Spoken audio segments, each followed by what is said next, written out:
Hi, uh, my name is Hamid Dalglijli. I'm a second year, and today I'm gonna tell to you what is in common between a Irish soccer club and a croissant. And unfortunately, no, it's not sexual arousal. So, I'm gonna tell you two stories. The first starts in Vienna in 1683. It was the capital of Holy Roman Empire, and at that time, Europe was under the century-wide siege by Ottoman Empire. And to give you the scope, this is what the Ottoman Empire looked like that. It was for centuries advancing not only in the Middle East, but they conquered the Balkans, Hungary, and they were almost, they had almost the whole of Central Europe, and there was a existential threat. Will the Christian civilization survive? As Turkish empire was unstoppable by the time. So at that time there was a siege of Vienna by the 100,000 strong Turkish army. And it was the first time that the Holy Roman Empire made actually their friendship with other European countries. So they had a pact with the Polish king and a bunch of smaller German states to defend against this common threat, which was the advance of Islamic civilization in Europe. So the legend is that the Turkish soldiers at night were trying to build a tunnel under the wall to destroy it, and but because the bakers, they usually wake up early, they heard the noises, they told the soldiers, and they were able to stop the Turkish from advancing and preventing them from destroying the wall.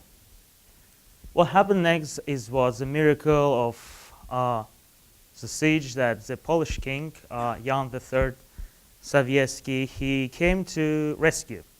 He attacked the Turkish army unexpectedly and was able to defeat it.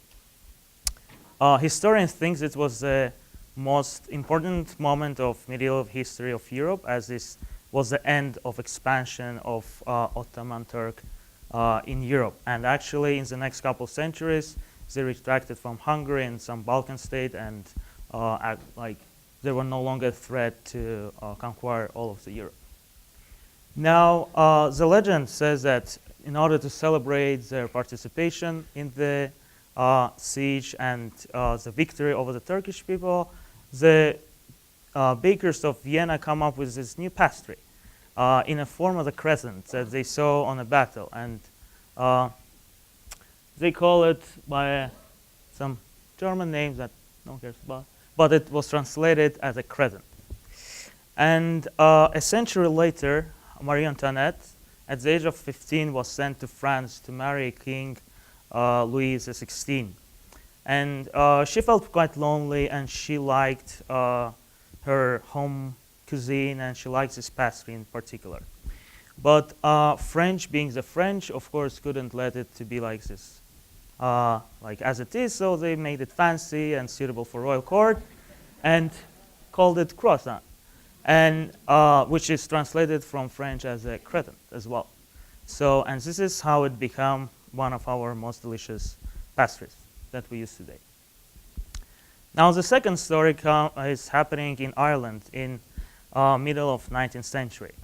This was one of the most tragic pages in the history of Ireland, as due to the bad agricultural policies of the British Empire, the advancement of certain bacteria of potato, a large population was starving, and it was called the Great Famine.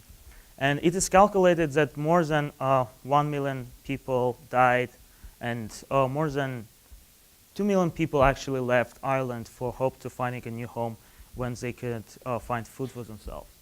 And it actually was the biggest wave of Irish migration to the United States and North America. So by 1850, 1/4 of population of Boston, New York City, Baltimore, and Philadelphia became Irish.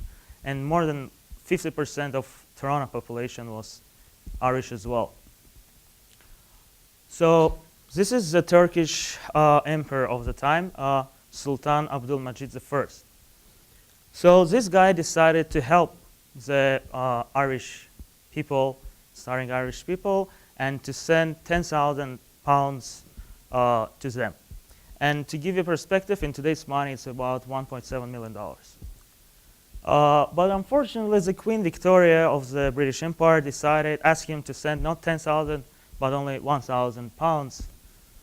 You would ask why. The reason is that she herself donated only 2,000, so it wouldn't be too nice if a foreign Islamic emperor would give more than your own queen, right? So Sultan agreed, but he also wanted to help to the Irish, so he decided to send ships with food to Ireland.